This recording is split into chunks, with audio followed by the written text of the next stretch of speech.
AIDS, or acquired immune deficiency syndrome, is a disease of the immune system, characterized by increased chances of contracting infections. It is caused by a retrovirus and transmitted chiefly through blood or blood products that enter the body's bloodstream. Most people are infected by HIV through having sexual intercourse with an infected person, sharing a needle with someone who is infected, being born when the mother is infected, and drinking the breast milk of an infected woman. HIV, or human immunodeficiency virus, is a virus that infects the body, and it is the underlying cause of AIDS. We look at all the facts known about HIV and AIDS, and we realize that through a span of about 46 years that AIDS has been an issue in America, we have learned a tremendous amount about HIV and AIDS. However, if we were to travel back just 35 years, we will find that this powerful virus and disease was a mystery yet to be solved. This is the evolution and legacy of society's views on HIV/AIDS in the 1980s, from a homosexual cancer to a national epidemic. Regardless of the fact that evidence of AIDS had appeared before the 1980s, no real evidence and knowledge was known about the disease. The dominant feature of this first period was silence. For the human immunodeficiency virus was unknown, and transmission was not accompanied by signs or symptoms salient enough to be noticed. By 1980, HIV had spread to at least 5 continents.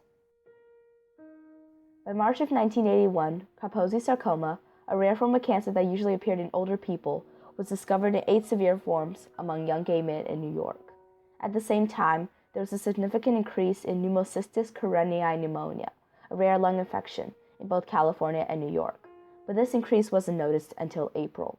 One theory about why the first cases of HIV involved gay men is that a Canadian flight attendant, Gaetan Dugas, also known as Patient Zero, had the then unknown HIV. Gaetan Dugas was very attractive and had sexual intercourse with many other gay men. This web illustrates the people Patient Zero possibly infected. On June 5, 1981, the U.S. Centers for Disease Control and Prevention published a Morbidity and Mortality Weekly Report describing the cases of pneumocystis carinii pneumonia in 5 young previously healthy gay men in Los Angeles. The report stated, all the above observations suggest the possibility of a cellular immune dysfunction related to a common exposure that predisposes individuals to opportunistic infections such as pneumocystis and candidiasis. The Morbidity and Mortality Weekly Report marks the first official report of what will become known as the AIDS epidemic. On July 3rd, the New York Times published the article, Rare Cancer Seen in 41 Homosexuals. The article mentioned a theory made by Dr. James Curran. Dr. Curran said there was no apparent danger to non-homosexuals from contagion. The best evidence against contagion, he said, is that no cases have been reported to date outside the homosexual community or in women. This theory was discarded in December of 1981, when pneumocystis carinii pneumonia was found in injecting drug users in the United Kingdom, regardless of whether the drug users were part of the homosexual community or not. The fact that homosexuals were the first community to report cases in this country caused a national outrage. Gay discrimination and alienation became more common. And here's the truth.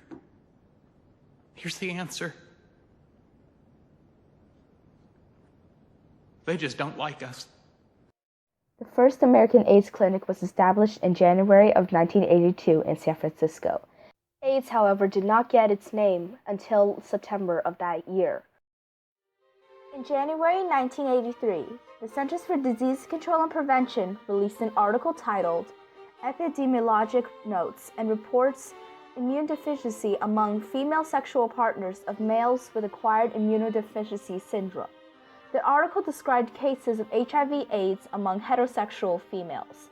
For the first time, AIDS was not recognized as a homosexual cancer, but a disease that can be transmitted through other methods, such as heterosexual sex. In the March 4, 1983 edition of the MMWR, the CDC notes that most cases of AIDS has been reported among homosexual men with multiple sex partners, injection drug users, Haitians, and hemophiliacs. By September 9th, the CDC identified all major routes of HIV transmission. It ruled out transmission by casual contact, food, water, air, or environmental surfaces. On April 23, 1984, the Secretary of the United States Department of Health and Human Services, Margaret Heckler, announced, Thirdly, with discovery of both the virus and this new process, we now have a blood test for AIDS. With the blood test, we can identify AIDS victims with essentially 100% certainty. After the confirmation that HTLV-3 was in fact the cause of AIDS, the U.S. Food and Drug Administration licensed the first commercial blood test, ELISA, in March of 1985. ELISA's job was to detect antibodies to the virus. Because of the risk of transmission of HIV among gay men, the FDA prevented homosexual and bisexual men from donating blood. In April of 1985, the U.S. Department of Health and Human Services and the World Health Organization hosted the first International AIDS Conference in Atlanta, Georgia, in order to discuss different issues regarding the disease. One issue was acceptance in school. Ryan White was a teenager from Indiana who had been diagnosed with HIV in 1984 after an unscreened blood transfusion for his hemophilia. After Ryan's middle school in Russiaville, Indiana learned of his illness, Ryan was expelled. This controversy brought national attention to the discrimination caused by AIDS. Ryan White became the national poster child for HIV/AIDS. Ryan died on April 8, 1990, when he was 18 years old, and the U.S. Congress passed a major piece of AIDS legislation, the Ryan White Care Act, shortly after his death. Today, Ryan White programs are the largest provider of services for people living with HIV/AIDS in the United States. In 1986, AIDS activist Cleve Jones created the first panel of the AIDS Memorial Quilt. The quilt was made as a memorial for people who died of AIDS-related causes. Today, this quilt is the largest piece of community folk art in the world. In 1987, AIDS became the first illness debated at the United Nations General Assembly in October of that year. 1989, the last year of the 80s decade, was when we saw the tremendous damage, but also change, that happened in every community. By the end of the year, 100,000 cases of AIDS had been reported in the United States. Why should we care about HIV/AIDS in the 1980s, when it happened 30 years ago? We should look back with both pride and disappointment. Disappointment, because we as humans let fear get the best of us. We alienated homosexuals, and many said that AIDS was a punishment from God.